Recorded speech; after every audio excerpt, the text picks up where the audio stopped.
এক গাঁয়ে ছিল এক গরিব চাষি। সে খুব কষ্টে দিন কাটাত। একদিন সে বাজার থেকে একটা ছোট সাদা হাঁস কিনে আনল। হাঁসটা দেখতে খুবই মিষ্টি আর শান্ত। কিছুদিন পর চাষি দেখে হাঁসটা একটা সোনার ডিম পেড়েছে। সে তো অবাক, এমন ডিম সে কখনো দেখেনি। সে ডিমটা বাজারে বিক্রি করে ভালো টাকা পেল।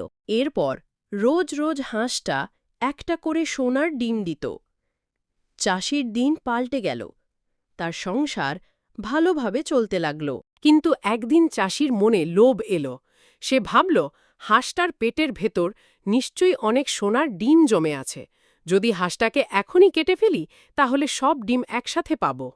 এই ভেবেই সে হাঁসটাকে জবাই করল।